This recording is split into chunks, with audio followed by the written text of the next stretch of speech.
She left her purse unlocked. That's when I made the call. Posted by you/Nevin Glass 90. Her purse was wide open on the kitchen counter. That's the only reason any of this started. She always locks it. Always. Zipper across, snap shut, shoulder strap looped around the dining chair like a fortress gate. I've lived with her long enough to know she guards that thing like it's holding nuclear launch codes. But not today. Today, she rushed out, half laughing on the phone with someone I've never heard her speak to before. A man. His voice was low and mumbly, the kind people lean into. She wore her gray coat, the one with the wine stain on the cuff. The one she only wears when she wants to be noticed, but doesn't want you to know that she wants to be noticed. If you know, you know. She didn't see me standing by the fridge. Or maybe she did and didn't care. All I caught was, no. I told him it's just a team workshop. He's clueless. Then the door shut. That's when I looked down and saw the purse. I shouldn't have touched it. I know that. I'm not proud of it. But when you hear your wife call you clueless and vanish without a goodbye, something primitive kicks in. Something desperate. I opened the side pocket and found her work badge, a USB drive, gum, and a folded hotel key card holder with a tiny handwritten note tucked inside. Room 627. Same time as last week. Winking face. I stared at it for a full minute like it might vanish. Like it was a prank and the punchline was coming. It didn't vanish. I sat on the kitchen floor, holding it, while the hum of the fridge suddenly sounded like a jet engine in my ears. My heart was pounding so hard I thought I might pass out. I don't know how long I was there. I only know that eventually, my hand went to her phone charger on the counter. And then, in a fit of something, I don't even know what, I picked up her work contact sheet from the drawer. She printed it for emergency reference, she said. And at the top of the page was her supervisor's name. Calder. That's all it said. Just Calder. No last name. But a number right beneath it. I called it. I didn't think. I didn't breathe. I just dialed. 3 rings. Then, Calder speaking. Hi. Sorry to bother you. This is Nevin, Laurel's husband. I paused. My throat felt like a knot. She said she had a team workshop today. Just wanted to make sure she got there all right. She forgot her charger and... I don't know. She left kind of fast. Silence. Then Calder cleared his throat. Team workshop? There's no workshop today. Laurel's on personal leave. My stomach dropped. Are you sure? I asked like a fool, already knowing the answer. She requested the day off a week ago. Everything okay? His voice was polite but tight, like he wasn't telling me everything. Or maybe he was, and that was the scary part. I hung up without responding. Just sat there with the phone buzzing in my hand. Room 627. Same time as last week. Clueless. I went upstairs and stared at our bed. Our sheets were still messy. I hadn't made them. She didn't care. She used to. She used to text me in the middle of the day just to say, "Hope your lunch was good. I left a mint on your pillow like a hotel." And now she's in an actual hotel. With someone else. While I sit here holding her charger like an idiot. I haven't called her yet. I haven't said a word. I've just been walking around the house in slow circles, like the truth hasn't already landed. But I know. I know now. And I swear, what I do next will either save this marriage or destroy what's left of me. I watch her lie right to my face. I didn't move for hours after I hung up the call with Calder. My legs went numb from sitting on the floor too long, but I barely noticed. I just sat there, gripping her hotel key card holder like it was still warm from her hand, staring at the fridge door that now had a single magnet slipping sideways, like even the house was starting to fall apart. Every now and then I'd replay that exact sentence. There's no workshop today, Laurel's on personal leave. Over and over. The words didn't change, but they somehow hurt more each time. I kept trying to tell myself maybe Calder got the dates wrong. Maybe she swapped schedules with someone. Maybe the hotel card was old, a leftover from a conference she forgot to throw out. But that little smiley face next to the room number told a different story. That wasn't conference scribble. That was intimacy. Familiarity. That was someone who expected her. Someone who's done this before. By the time I heard her car pull into the driveway, I felt like I'd aged 10 years. I didn't even pretend to be doing anything normal. I just stood in the kitchen like a ghost, arms crossed, holding her charger in one hand and her little note in the other. She walked in all smiles. That's what made me feel sickest, how light she looked. Like nothing in the world was weighing her down. Her cheeks had that post-laugh flush, and there was a brightness in her eyes I hadn't seen in months. That used to be my doing. Now, I wasn't even part of the scene anymore.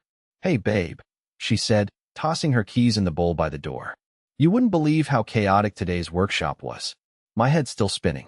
I didn't blink, didn't breathe, just held up the note. Her eyes caught it mid-sentence, and I watched that brightness vanish. She froze, mid-step, her purse still halfway on her shoulder. Her lips parted slightly. Nothing came out. That's when I knew. I didn't need her to say a word. Calder said you were on personal leave, I said, voice cracking like a glass under pressure. No workshop, no clients, just time off. Still nothing. She looked at the note like it might fly away if she didn't move.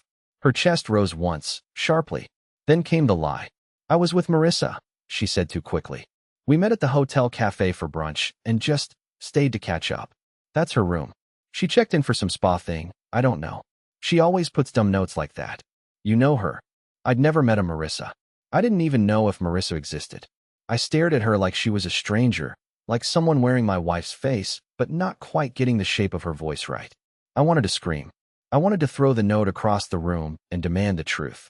But instead, all I said was, give me her number. Laurel blinked. What? If that's her room, and you were with her, call her right now. Put her on speaker. Her hand went to her coat pocket, then paused, then slowly lowered again. She's probably in the steam room, she said. You know how those spas. No, I said. You're lying. You're standing here, making up a person, pretending this is nothing. But you left me this morning while calling me clueless. Her jaw clenched. That's when her face changed. The smile vanished. The innocence dropped like a curtain. She stared at me with this cold detachment I'd never seen in her eyes before. Maybe, she said, if you weren't always hovering like some sad little dog, I wouldn't have to lie about needing space. My heart practically stopped. That was it. The moment the veil lifted. All the months of strange behavior, distance, the weird laughs over texts, the perfume I didn't recognize. It all came together like shattered glass reassembling itself just so it could cut me in the same place again. I didn't say anything. Couldn't. My lips were trembling, and I knew if I spoke, it would be a sob, not a sentence. She sighed, grabbed her purse, and walked right past me. I'm going to take a shower. Don't wait up. She didn't ask if I was okay. She didn't try to backtrack. She didn't even flinch. And I stood there, the fool, surrounded by the wreckage of my denial. But the worst part? That wasn't even the biggest lie she told me that day. That would come later, in the form of a second phone call. One I never should have answered. The call that wasn't meant for me. I didn't sleep that night. I just lay there in the dark, eyes wide open, listening to the hum of the ceiling fan and the distant, rhythmic drip of the bathroom faucet she never bothered fixing. Laurel had fallen asleep instantly, or at least she pretended to. Her back to me, breathing slow, body motionless, like guilt had never even brushed against her spine. Like I wasn't even there. I could hear her phone vibrating on silent beneath her pillow around 1:17 a.m., but I didn't move. I just let it buzz, burning holes into the night. By the time morning came, I felt like I'd aged another year. I still hadn't eaten. My stomach was twisting itself into knots, feeding off adrenaline and paranoia. I took her charger, still in my pocket from yesterday, and plugged in her work phone while she showered. It lit up instantly. I wasn't trying to go through it. I didn't need to.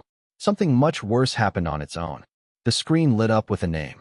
Wyatt, HQ. Incoming call. I stared at the screen, frozen. Wyatt? That name had never come up before. And he was calling her work phone, not the personal one she clutches like a lifeline. On pure impulse, I answered. I didn't speak. Just held it to my ear, heart thudding like a war drum. Hey, you left your bracelet again. Thought you'd want it before I drop off the rental. Unless you want another excuse to come back later. I didn't breathe. Didn't move. Hello, he said again, a bit more cautious this time. You there, babe? I hung up. My hand was shaking so badly, I nearly dropped the phone. I turned off the screen and shoved it back under her pillow right as I heard the water shut off.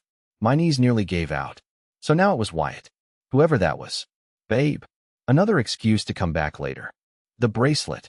I walked out of the room like I was fleeing a crime scene, sat down at the kitchen table, and just stared at nothing. I remember the toast crumbs still on her plate from the day before, curled and dried like little question marks. I stared at those crumbs for 20 minutes without blinking. That's the kind of shape I was in. When she came downstairs, she acted like everything was normal. Wore a different coat, different perfume, different smile. I might be late again, she said, brushing past me, grabbing keys she didn't even need. The regional director's in town. Everyone's on edge. I said nothing. She didn't notice, or pretended not to. She walked out the door. And I called Calder again.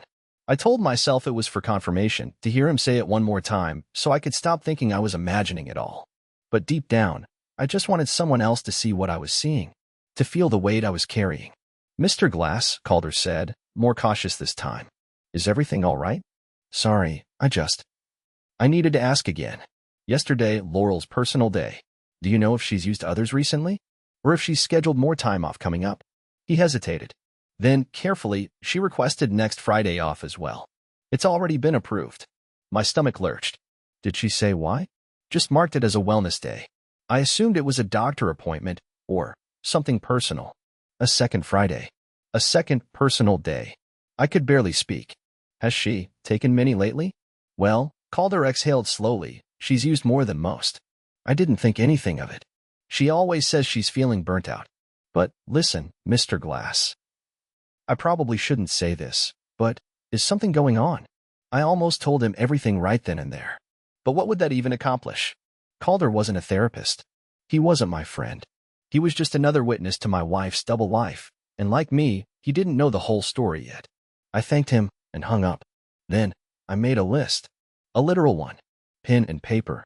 A list of everything that didn't make sense. The note in the purse. The room number. Wyatt. The phone call. Clueless. Extra Fridays off. The shift in perfume. The fact that she no longer touched me unless she wanted something. And then I wrote one last thing at the bottom in shaky letters. Why hasn't she deleted any of this? Because that's what struck me most. Laurel was always precise. Meticulous. She would never leave a note like that in her purse unless she wanted it found. And she wouldn't let her work phone ring if she was covering something carefully. So why was it all just sitting there? Unless I wasn't supposed to find it now. Unless the real truth, the full, devastating picture was still coming. And she wanted me to stand right where I was when it hit. And I had no idea how much lower the floor could fall. The bracelet, the bar, and the burn. I don't know what I expected from myself that morning, but sitting in the parking lot of a Sherwin-Williams store crying into a cold cup of coffee probably wasn't it. I didn't even need paint. I just needed a place where no one would look at me long enough to see how badly I was unraveling. There's a kind of pathetic shame that comes with realizing you're the only one in your marriage still playing by the rules. I was the guy who reminded her to drink water, who scheduled our car maintenance, who stocked her favorite oat milk without her ever asking. I didn't see the affair coming because I was too busy being the person who believed in us. But after that call from Wyatt and Laurel's ice-cold, hovering dog comment, the truth started rotting in me like wetwood. So I did something even worse than calling her boss. I followed her. It felt disgusting even as I was doing it, but I needed answers. I had to know where she was going, who this Wyatt was, why our lives had quietly started to split like a zipper tearing up the middle of a wedding dress. She left work just before 3 p.m. I waited across the street, engine running, breath shallow, palms sweaty against the wheel. I was terrified she'd spot me, but she didn't even glance in her mirrors. She didn't go to the spa, or the gym, or anywhere wellness-related. No. She drove across town and parked behind a bar, the kind with blacked-out windows, neon signs half-lit, and a gravel lot that crunched loud under tires. She walked in like she'd done it 100 times. Didn't even look over her shoulder. And 5 minutes later, a man walked in after her. I knew instantly it was him. He was taller than me, confident, wearing the kind of business casual shirt that only works when you know how to lie with your eyes. He didn't even pause before entering. No text. No hesitation. Just straight inside, like his seat was already warm. I parked 2 lots down and walked over on foot. I didn't go inside. I couldn't. My heart was hammering so loudly I thought it might explode in my throat. But I got close enough to see through a gap in the blackout tint on the side window. Just a sliver of view. But it was enough. Laurel was laughing.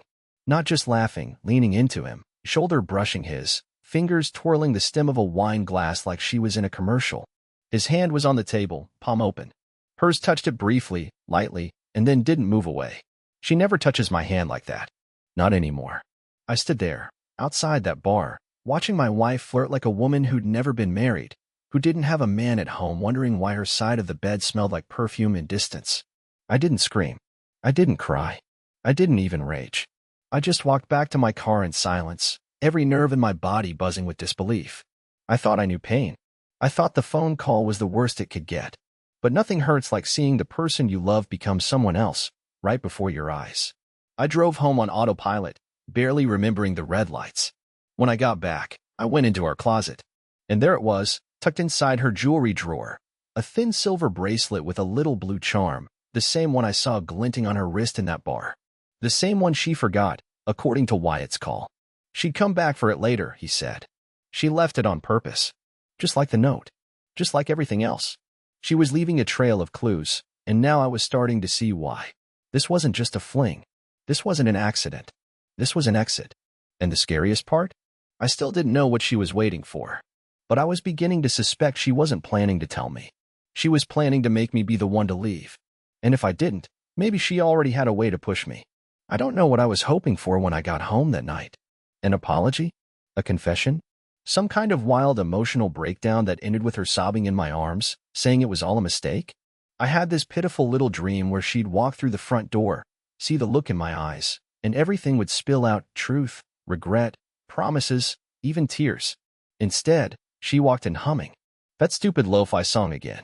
The same one she used to play while organizing spice jars. She didn't look surprised to see me on the couch. Didn't notice that her bracelet was sitting in the center of the coffee table, not hidden, not mentioned, just there, like a knife laid down between us. She didn't say a word about it. She dropped her purse, kicked off her heels, and walked into the kitchen to pour a glass of wine. I watched her back as she moved, methodical, comfortable, like she didn't have a single secret left to keep. Like the idea of me finding out didn't even scare her anymore. And that's when I knew. She wasn't going to confess because she didn't think she needed to. She thought I would never do anything. Never leave. Never even ask?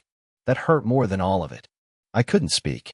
I just sat there, gripping the edge of the couch, feeling the last fibers of whatever was holding me together begin to snap. Later that night, after she went upstairs, claiming she had emails to catch up on, I wandered through the house like a ghost. Every room suddenly felt like someone else's. The pictures on the walls, the trinkets on the shelves, the hand towel she always folded weird, it all felt like part of a story I was no longer in. I ended up in the hallway outside the guest room, the one we used to call the project room, before it filled with dust and silence. And then I saw it. A picture frame hanging crooked on the wall. Something about it bothered me. It was a photo of us at some lake, years ago. Her smile was tight in that one. I always thought she didn't like how she looked, but now I wondered if it had nothing to do with the photo at all. I lifted the frame. Behind it was a small tear in the drywall, just big enough to slip something flat inside. I reached in without thinking, hard hammering in my chest, and pulled out a folded piece of paper and an old hotel room keycard. Not the same one from earlier. A different room. A different date, written in her handwriting. Weeks ago. She hadn't even bothered hiding it well. The paper was worse. It was a printed receipt from a flower shop. A delivery order. To Wyatt T. From LG. Message. Same time, same place. Blueberries again. I dropped it. My hands were shaking so badly I could barely see straight. It wasn't just that she was cheating. It wasn't just that she was lying. It was that she had an entire system. A method. Hiding things behind photos like it was normal. Leaving playful notes. Ordering berries like it was a love language I'd never been taught. And she was still sleeping in the same bed as me. Still using my last name. Still calling me Nev like nothing had changed. I didn't sleep that night. I didn't even go to bed. I sat on the floor of the hallway until dawn crept through the blinds, holding that crumpled receipt in one hand and the keycard in the other, asking myself questions that had no answers. Why him? Why this way? Why keep coming home? And then one more question hit me, sharper than the rest. Was Wyatt the only one? Because the truth is, once someone shows you they're capable of betrayal, you stop trusting the whole timeline. And suddenly everything starts to look suspicious. That out-of-town conference 2 years ago. The fitness instructor she followed on Instagram for 3 months and suddenly blocked. The weird hotel shampoo that showed up in our bathroom drawer last Christmas. None of it felt innocent anymore. And as the sun came up, I realized something terrifying. If she'd gone this far to hide it, then she wasn't planning to stop. And I'd only just begun to see how deep it really went. I woke up in the guest room, still fully clothed, with the flower receipt balled up under my hand and the taste of copper in my mouth. I'd bitten my tongue in my sleep. There was a line of sunlight slicing across the wall like a wound that wouldn't close. I didn't know what day it was. It didn't matter. I stayed silent all morning. Laurel floated through the kitchen like nothing had happened. She wore light blue again, a color she used to avoid because she said it made her look pale. I realized suddenly that Wyatt must have liked it, that she wasn't dressing for herself anymore, or for me. Her scent was different again, too. Lavender this time. Another rotation in the carousel of identities she slipped into depending on who was watching. She kissed the top of my head as I sat at the table with untouched cereal and said, "I'll be out late. Final prep for Friday's rollout." I nodded like a puppet. "Don't wait up," she added, grabbing the same purse I'd searched through days ago, still unzipped, like it didn't matter anymore. Like she didn't care if I looked. Maybe she wanted me to. Maybe she got off on knowing I knew, but not saying it. Like it gave her some invisible power.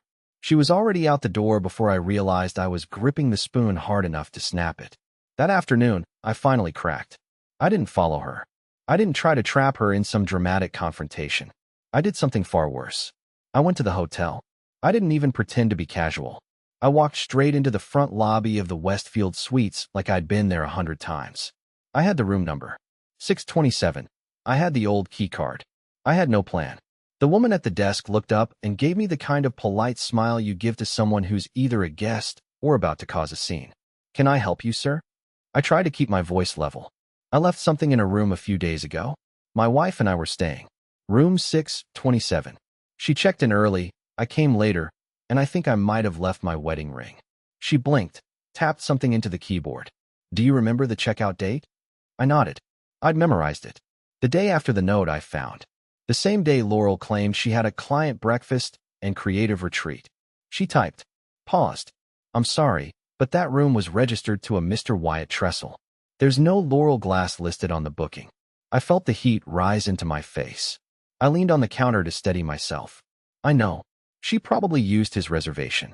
He might have booked it for both of them. Now the clerk's expression changed. Not suspicious. Not even surprised. Just a tiny flicker of pity. Like she'd seen this play out before. Like I was just the next fool in line. "I can't give you access to the room without being listed," she said carefully. "But I can check lost and found." She stepped into the back, and I stood there staring at the fake plants near the lobby windows. One of them had a single dead leaf on the bottom that someone had missed. That felt like me, something dried up, hidden in the corner, not important enough to fix. She came back with a small plastic bag. Only thing found in that room was this. She handed it to me. It was a folded brochure for a couple's massage. One of those pretentious ones with phrases like "reignite your flame" and 45-minute synchronized lavender exfoliation. I didn't recognize the handwriting scribbled across the top. "Next time, Ocean View Suite." My throat closed. The words were curvy. Playful. Not Laurel's. Someone else's. That's when the pieces started clicking. The receipts. The rotating perfumes. The missing nights. The unfamiliar shampoo. I had been so focused on Wyatt that I missed the bigger picture. There wasn't just Wyatt. I was losing her to multiple men. I walked out of that hotel with the brochure in my hand and a storm in my chest. My wife, the woman I'd once watched sob while reading a Nicholas Sparks book, was now scheduling skin-on-skin spa sessions with strangers like it was part of her weekend errands. And here I was, still wondering if I should bring it up over dinner. Still terrified of pushing her away when she had already left me months ago. When I got home, I did something I hadn't done in years. I went into her computer. She never logged out. Said she didn't need to. We trusted each other. I opened her email. There were no messages from Wyatt. There were messages from a burner account, someone named Blueleaf827. And there were others.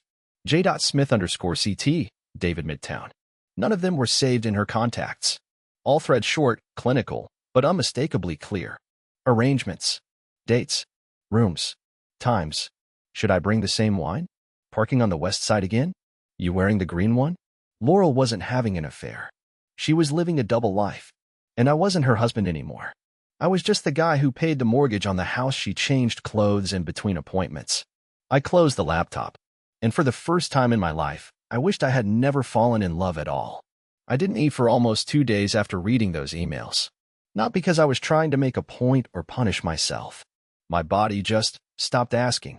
I walked through our house like I was borrowing someone else's skin, floating through hallways, brushing past memories hanging in frames, watching time drag its feet like it was reluctant to leave me behind.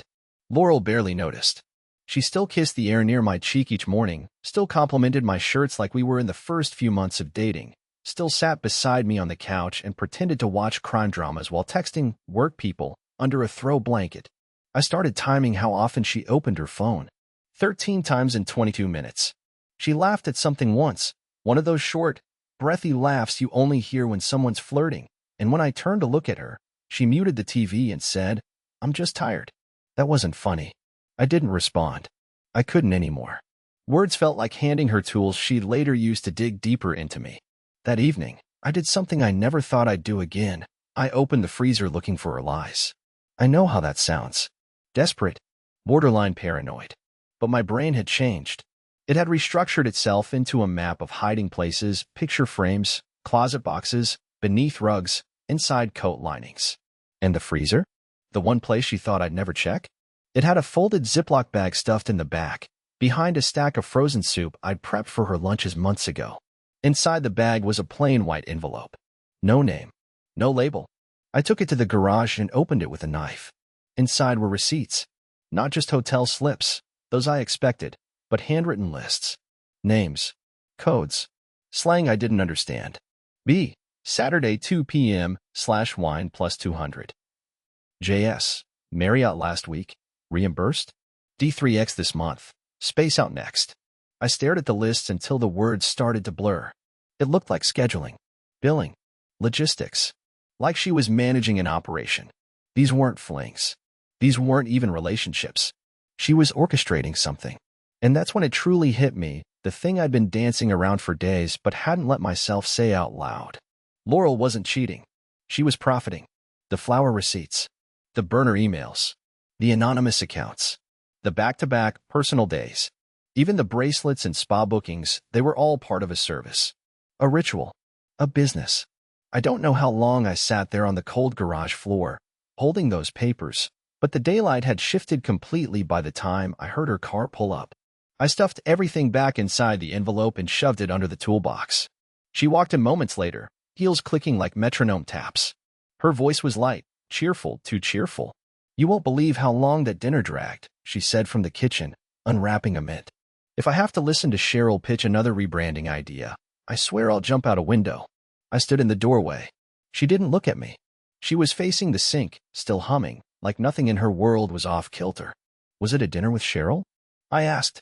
She froze, just briefly. So brief that if I'd blinked, I might have missed it. Then, "What's with the tone?" she asked, turning halfway. "Do you know a man named Wyatt Tressel?" I asked, my voice quiet but sharp.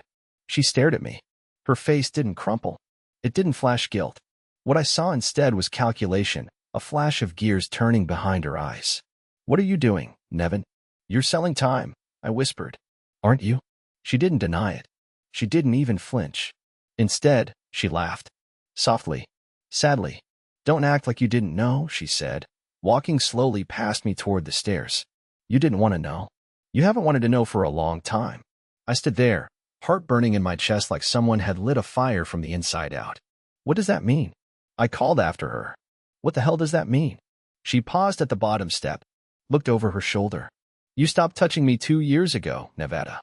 You buried yourself in work and worry and caution tape. I needed air. You were all walls.